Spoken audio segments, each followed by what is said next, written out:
Here's a comedy-centric moment. Okay. Right so on. Yep. with that background, Mm-hmm. it's the perfect setting. People might look at you and go, well, how did she ever become a comic? When in fact, that's the perfect background Yeah. for a future comic. Let's talk about how you went from a life like that to discovering the stage.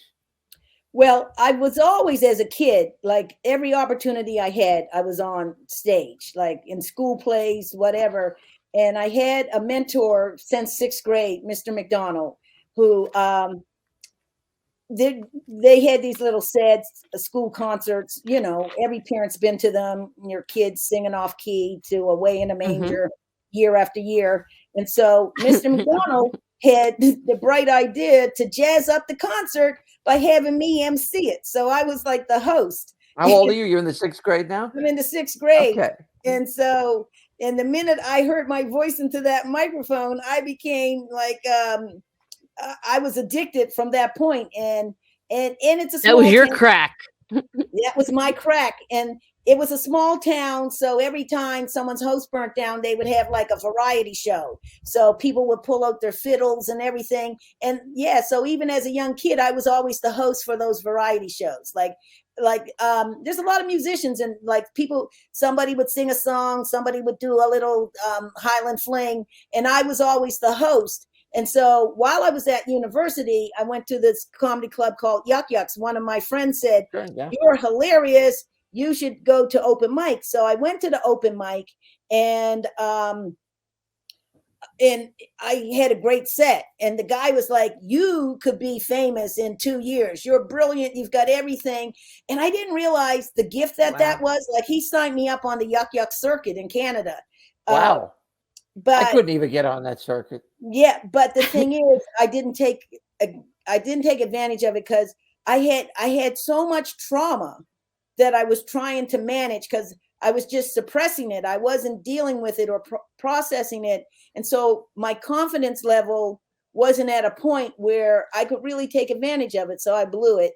And so when I moved to New York, I never really got a chance to do any comedy there because I was busy getting mugged every day. So I didn't resume. Which is a great opening, by the way. I didn't resume comedy. Sorry, I'm late. Yes. Well, at some point, like, we don't have enough time on this podcast, but I'll tell you about being in a shootout in a crack house. And so the trauma from that prevented me from wanting to go outside. Being a what? Being in a shootout in the middle of a crack house. Oh. Yeah, there's not enough time. Yeah, but no. Well, I don't know. I mean, okay. Yeah. Wow. Yeah, and so the trauma from that made me not want to go outside. So when I moved, I can see why. Yeah. When I moved, because like I was in the shootout and someone said, "Get down," and I was like, "Get down? This is Angora." Like I had. Why were you in a crack house in the first place? Didn't know it was a crack house. Somebody invited me to a party, and so we go downstairs in the basement, and the guy is handing out glass tubes. And so coming from a party, like Halifax is a city in Nova Scotia that's got more bars per capita than any place in the world. And so I remember they were called shooters. You guys call them shots, but they were in like test tube type things because it's a college town. Right. And so I thought they were serving shots. And so I was like, "Hey, what's this for?" And he said, "That's for your crack." And I was like, "Crack? What's that?" And he's like, "You know." And I was like, "No, what is it?" I thought it was the name of a drink. And so he said, "No, it's for your Coke." And I was like, "Coke? You mean as in cocaine?" And the only reference I had to cocaine was from Miami Vice.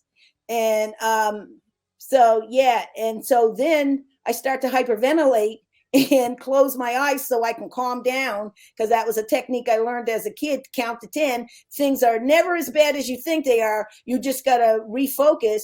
And when I opened up my eyes, we were in the middle of a shootout.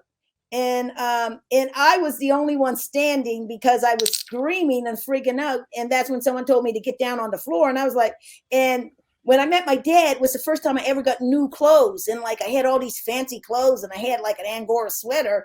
And it was like, I'd always worn my brother's hand-me-down. So do you think I wanted to get an Angora sweater dirty? And so, but yeah, like no rationale at all because I went into crazy shock. But yeah, so yeah. So, Okay. Did you ruin your sweater? yeah. The blood stains. Blood in my own vomit.